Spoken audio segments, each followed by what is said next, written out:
नमस्कार दोस्तों आज जिस स्टॉक की चर्चा आपके सामने मैं करने वाला हूं उस स्टॉक का नाम आपको आपकी स्क्रीन में दिख रहा होगा। स्टॉक का नाम है सूर्योदय स्मॉल फाइनेंस बैंक। अच्छा, ये जो स्मॉल फाइनेंस बैंक है ना, इसमें दो इतने ज़्यादा मैं कहूँगा एक्सट्रीम आइडियाज़ या एक्सट्रीम व्यूअर्स के मिले मुझे कि मैं आपको क्या बताऊँ।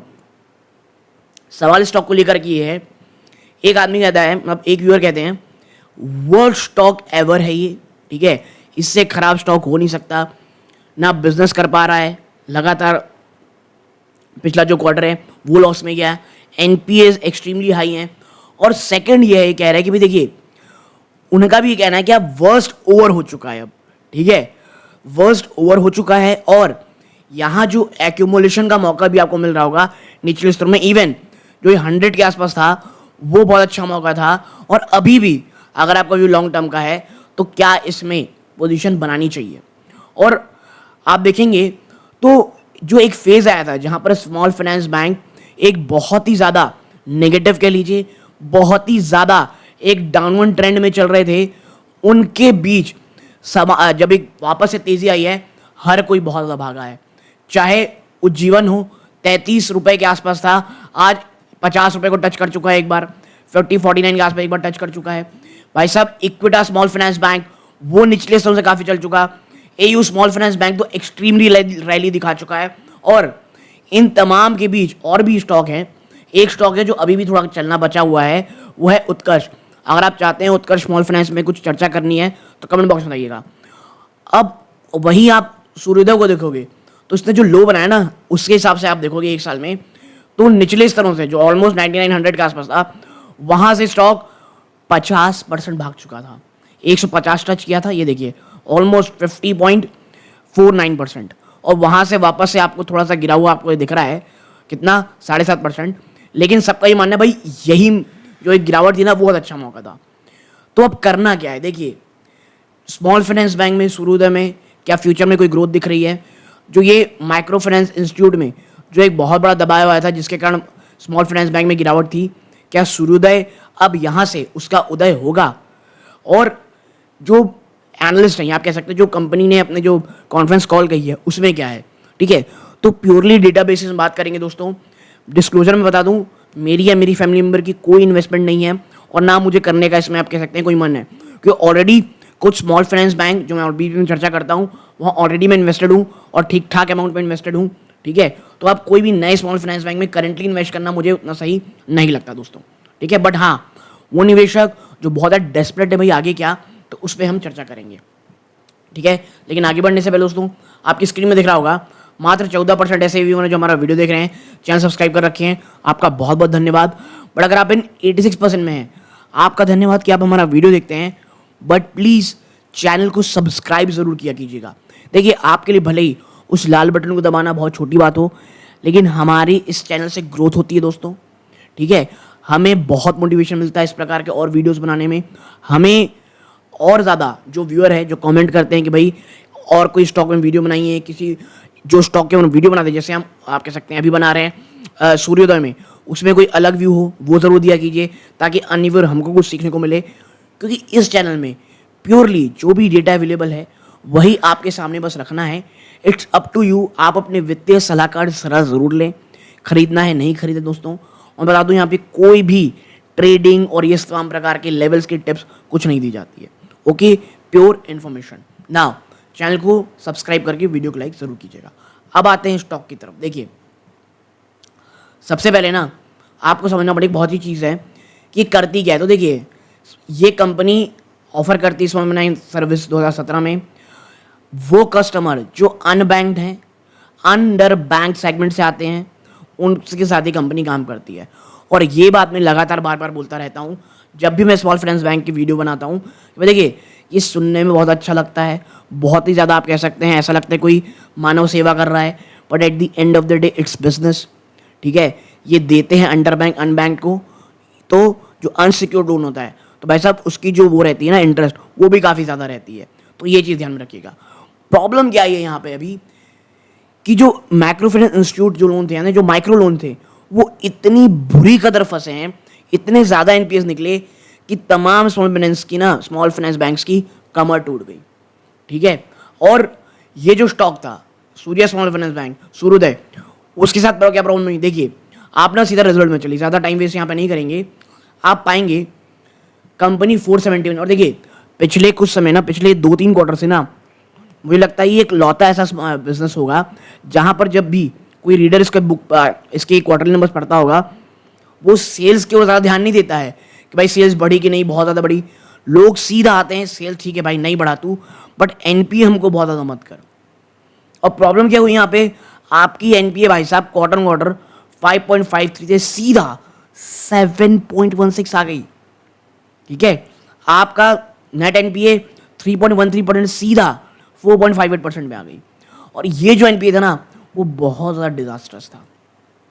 आपका जो प्रॉफिट था, नेट प्रॉफिट, वो भाई साहब 34% रह गया, माफ कीजिएगा 34% का लॉस आपको हुआ।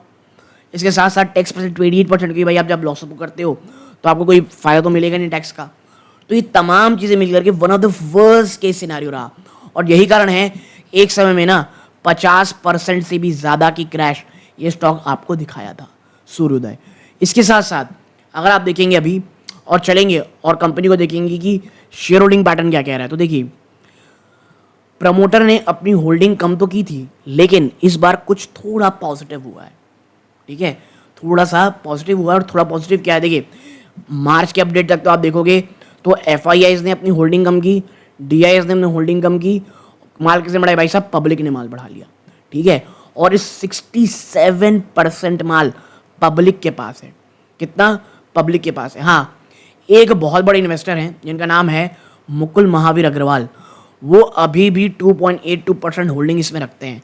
और बता दूं आपको, ये वाकई में एक अच्छे इन्वेस्टर हैं जो लॉन्ग टर्म की बात करते हैं, ठीक है। लेकिन मैं कहूँगा सिर्फ एक बहुत अच्छा, बहुत पुराना इन्वेस्टर अगर बना हुआ है स्टॉक में, इसलिए निवेश नहीं करना है आपको कि भाई साहब ये बहुत समय तक रोक सकते हैं, आप कह सकते हैं अपने पैसे को रोक करके रख सकते हैं, ठीक है। अगर मार्केट में कोई और अपॉर्चुनिटी भी आएगी तो भी वो उसमें एक्यूमुलेट कर लेंगे, ठीक है। और इस पैसे को भी उसको डाइल्यूट नहीं करना पड़ेगा उनको, तो आपके पास उतना फंड नहीं होगा। इसीलिए, सिर्फ इसलिए कि मुकुल महावीर अग्रवाल जैसे एक बहुत अच्छे इन्वेस्टर्स में है, आपको एंट्री लेना है, मुझे वो सही नहीं लगता है, ठीक है। अब इसके साथ साथ ना यहाँ पर ऐसे देखना है हमको कि जो इस बार क्या हुआ है, नारायण वासुदेव राव, उन्होंने क्या किया था भाई साहब, एक कनेक्टेड पर्सन है, उन्होंने सेल किया था, नहीं, भास्कर बाबू रामचंद्रन जो प्रमोटर हैं, उन्होंने मार्च 2025 में 100 रुपये के एवरेज प्राइस, जो 100 रुपये के आसपास आया था, वहाँ पे 1.5 लाख क्वांटिटी में खरीदारी की थी। यानी लगभग आप देखेंगे तो 1.5 करोड़ रुपए की बाइंग की थी प्रमोटर ने 100 रुपये के आसपास। तो मैं आपको बता दूं, ये जो 100 रुपीज़ था ना, अगर आप 100 रुपीज़ के आसपास सूर्योदय को एक्यूमुलेट कर पाए हैं, अगर आपका इतना अच्छा परफेक्ट टाइम रहा है, इवन मैं कहूँगा 110 to 120 रहा है, और आपका विजन बिटवीन 2 to 3 ईयर्स है, तो आपने बहुत ही अच्छी बॉटम विशिंग की है, इसमें कहीं कोई डाउट तो नहीं है। लेकिन प्रॉब्लम क्या पता है आपको, अगर जून का क्वार्टर भी इसी प्रकार का एक एनपीए डिजास्टर्स होता है तो भाई साहब गिरावट फिर होगी। जी हाँ, गिरावट फिर होगी, और वो जो गिरावट होगी ना बहुत ज़्यादा डेंजरस होगी, ठीक है। तो नो डाउट अगर एक्यूमुलेशन यहाँ से चीज़ें थोड़ी अच्छी होती हैं तो स्टॉक बहुत तेज भागेगा, और वो भागा भी है भाई साहब। 50% रिटर्न दे चुका आपको, अगर आप 100-120 के आसपास लिए होंगे तो मेरे ख्याल से 40 to 50% के बीच का रिटर्न, और क्या ही चाहिए इतने कम समय में, ठीक है।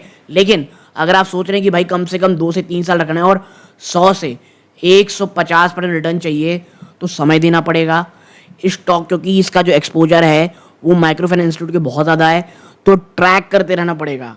बहुत वॉलेटाइल बिजनेस होता है, एक बिजनेस अच्छा दूसरा बिजनेस खराब हो जाता है दोस्तों यहाँ पे, ठीक है। और देखिए अभी ये कहना कि सूर्योदय स्मॉल फाइनेंस बैंक बहुत ही अच्छा है, मैं ये नहीं मानता हूँ। अभी कंपनी को अपने Q1 के जो अपडेट्स हैं वो बैंक क्या देती है ये देखना पड़ेगा। जो आप कह सकते हैं सूर्योदय स्मॉल फाइनेंस बैंक है वो अपने एनपीएस के साथ क्या करती है ये ज़रूर देखना पड़ेगा। और अभी क्या हुआ है, पूरा का पूरा जो सेक्टर था स्मॉल फाइनेंस बैंक का वो काफ़ी रैली दिखाया, जिसके कारण सूर्योदय को भी फायदा हुआ, क्योंकि ये ऑलरेडी बहुत ज़्यादा बिटन डाउन हो गया था, ठीक है। और अब जब नंबर आएंगे तो बात होगी पेपर्स में कि क्या पेपर्स में चीज़ें वाकई अच्छी हुई हैं, आपका ग्रॉस एनपी जो 7% के भी ऊपर चला गया है, नेट एनपीए 5% के ऊपर चला गया है, वो नीचे आया है या नहीं आया है दोस्तों। क्योंकि आपको समझना पड़ेगा, जो सूर्योदय स्मॉल फाइनेंस बैंक था, इनका जो एक कह सकते हैं जो माइक्रो लोन्स को जो एक गवर्नमेंट गारंटी होती है, वो भी एक बहुत बड़ा झटका लगा था। लेकिन उसके ऊपर मैं अभी उतना बात नहीं करना चाह रहा हूँ, क्योंकि क्वार्टर जब तक 1 के नंबर ना आ जाए तब तक कुछ भी कहना अभी थोड़ा टफ रहेगा। हाँ, जो एक रैली आई है उसका फ़ायदा उठा के थोड़ा पार्शियल प्राउड बुक या प्राउड बुक करना चाहते हैं, कर सकते हैं। बट सूर्योदय में और अन्य स्मॉल फाइनेंस बैंक में मैं कहूँगा जून का क्वार्टर बहुत ज़्यादा क्रूशल होने वाला है दोस्तों, ठीक है। तो बहुत ही ज़्यादा कीनली निगाहों से देखते रहिएगा। आपका कोई अन्य सुझाव हो सूर्योदय में कमेंट बॉक्स में ज़रूर बताइए, क्योंकि देखिए बात अभी ना स्टॉक स्पेसिफिक नहीं है सर, बात अब पूरी सेक्टर स्पेसिफिक हो गई है, ठीक है। क्या माइक्रो फाइनेंस इंस्टीट्यूट का जो बोझ है वो हर बैंक किस तरह झेलता है और आगे बढ़ता है, ये हमको देखना ज़रूरी रहेगा दोस्तों। आप यहाँ तक जुड़े रहे, बहुत बहुत धन्यवाद। ये सूर्यकांत है, जय हिंद।